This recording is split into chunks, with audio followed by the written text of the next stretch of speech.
Hi. Hour number 2 of the program rolls along here. Sunday brunch with Jamie and Tracy and Mungo Jerry. Great to have you along, and it's great to have my cold along too. Yes, thanks for joining us, Virus. Yeah, it's it's a funny thing. Jeff Story, the program director of CHML, called me up last week. Said, "Can you come in, fill in for a couple of days for Bill Kelly?" I was feeling great. Every time that guy calls me and asks me to come in and do a little fill-in, immediately my throat tightens up. Ooh. I get about 3 of these a year, but thanks to you. And I'll hold this up for the benefit of our video, which is going to be posted to our Facebook to page. Our Facebook page, Sunday CHML Sunday Brunch. I've got the Hall's antioxidant lozenges. See, that's the thing we like about you and having you on the program. You always bring solutions. I have like a bag that Grandma would have. There's always something in there. And then you brought Mungo and I an apple and an orange. There's a whacked out, bruised Macintosh apple here and a slightly wizened clementine. This is the last remaining vestiges of the Christmas fruit bowl. We could put a face on the orange and it'd be like the annoying orange and the annoying apple. That will be our skit for our video for our iPad, for our podcast there on our Facebook page. Don't get me laughing too much because then I'll start coughing. But so earlier we hinted at how much we eat and drink over the holidays, and I want to just stop on that because have you purged yet? And I don't mean in the eating disorder way. I mean, do you go through at the end of the season and say, okay, all the leftover cookies, and like I've been bringing stuff into the radio station because I don't want it in the house, because if it's there, I'll eat it. Do you want to know where I am right now? I ate so much food that I'm not even hungry. I don't even know what I feel like. I don't have a craving for anything. I ate enough. I'm still full from 2 weeks of family and friends and enjoying. And you've got a model build. Did you deprive yourself of anything over the holidays? I know I didn't. I don't have a model Absolutely build. not. But I ate everything. I drank everything. Mungo? It's just another day. I wake up hungry, so I'm going to eat. Mm-hmm. I want to eat a box of chocolates. I'm going to do it. Yeah, I still have some of the Christmas stuff. Actually, what I'm missing, because it's always not enough of it, and she's not going to like this, but eggnog. Ugh. I've got a liter and a half of it left in the fridge. Well, you don't need to bring that in, okay? You can just. You just don't like it. I don't. Even just saying the word eggnog makes me. Oh. I'm pouring mine down the drain today because it's just loaded with sugar and calories and. Yeah, but that's what the rum's for.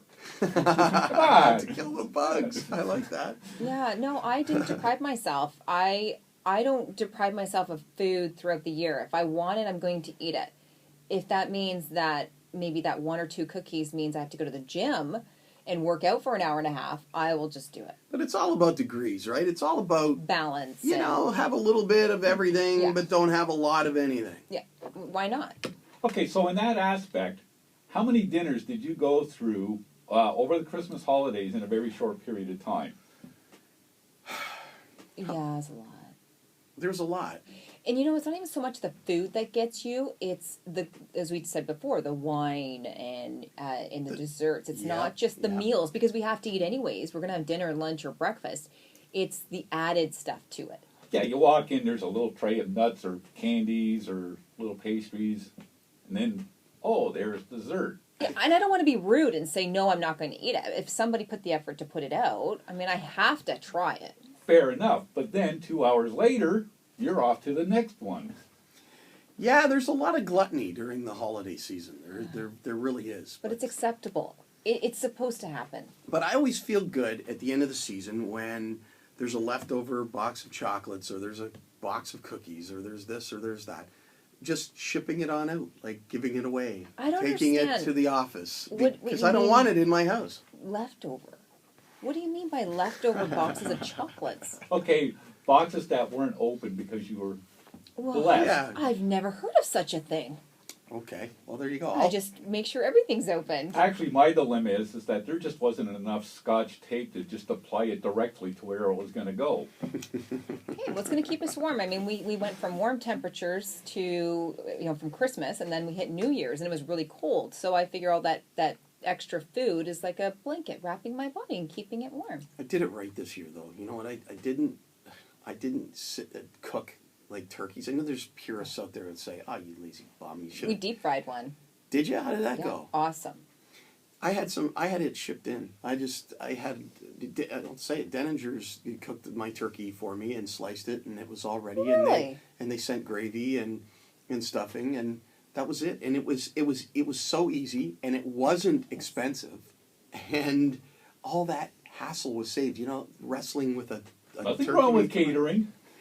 And did you find that it took the stress out of the hustle and bustle of that day? Totally.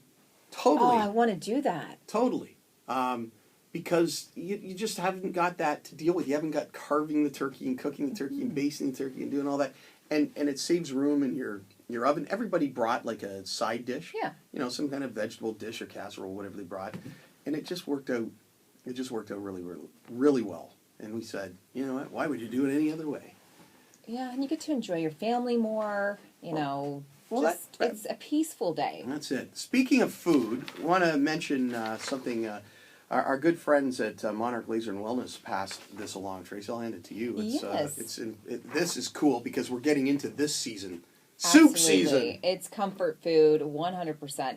It's Soup Fest 2016. Monarch is going to give back to Big Brothers and Big Sisters with Soup Fest. So you can go there on Saturday, January 16th, and Carol is cooking up some chicken soup. Krista's Love it. going to be doing minestrone on the 23rd, and on the 30th, Michelle's doing chili. So you go in, and it's a suggested donation of $10, and you get a cup of soup. Now, here's the best part. Yeah. You get a bowl to take with you, and this bowl is beautiful. Yeah, there's a it's this- picture of it on the yeah, flyer and- you're going off. Yeah, and it's incredible. It's a soup bowl with spoon, and it's a Monarch bowl, and it's a great deal when it comes to lunchtime. You're looking for something to do during your hustle and bustle of your Saturday. Stop by Monarch and help out Big Brothers and Big Sisters, and we'll put their address and all this information on our Facebook page. What a great idea that is. Mm-hmm. And we are into soup season. Do you get into it in a big way? I mean, Super Bowl will be coming up, you know, in a couple of weeks, so yes. we'll be into the chili and that kind of thing. That's the one thing I like about this season is, you know, getting into the soups and the stews and all that. We should do a chili off for that weekend here. Yeah, what do you think about that, Jer? Not much, obviously. I'll bring a bowl and a spoon. Ah! Actually, I think that's a good idea. I'm afraid of what Jerry's chili would contain. I don't cook. I eat. That's what you do. That's The chili comes in a can, okay? So we're good. That's your. Well, yeah. There's that part. I can just, stag chili. But soup, most definitely, is like that go-to comfort food, or chili, like you said before. But it's, I don't know, cinnamon buns, too. Well, earlier in the week when it was bitterly cold, that's what I had for supper. It's just like a friend of mine cooked me up some Dutch soup that I took home from the last time I was up at her place, and I thought, oh, hey, good day to crack that one open. Absolutely, absolutely. Hey, I got to tell you, tried Uber over the holidays. Yes. Tell me. Have you tried it yet? No, I'm afraid to. Jerry, have you tried it? No. Nope. Don't Incredible. know about it. So I downloaded the app, the Uber app, and thought, okay, there's all this controversy. Is it going to put the taxi business out of business? And I thought, well, let's try it. And so I entered a destination I wanted to go to, and it gives you back instantly a fare estimate. So it's going to cost you between $20 and $24 or whatever, and then you accept. And the next thing it tells you is where the driver is and how long it will be till the driver gets to your door. And in my case, it said 8 minutes. And by gum, that driver was there in 8 minutes. Really? And nice, clean car. No muss, Okay, no fuss. you said clean. Yeah. Clean. Taxis, I mean, sometimes aren't, but No, and very often they're not. And so, nice, clean car, nice guy, took us to our destination, got out. No fumbling with credit cards or cash because your credit card's already connected to your I heard account that. on the app, and go into the party. And like 10 minutes later, my receipt pops up on my phone for the ride, and that easy. So, there's a lot of controversy about Uber and what it may or may not do to the taxi industry. I think it's raised the bar. I think the taxi Yes. industry is going to probably improve its game. It has to, and that'll be a good thing. And I don't think the taxi industry will die as a result of Uber. I think Uber is going to have more competitors. I just think they've raised the bar a bit, and I think that's good for consumers. I'm definitely going to try that There you go. We got a lot more. on your tab. Okay, go ahead. Why not? Here. Just take my phone. your app. Whatever you want, I'll give you. We've got a lot more to get to on the program today. Thanks for hanging in with us at Sunday Brunch on AM 900 CHML.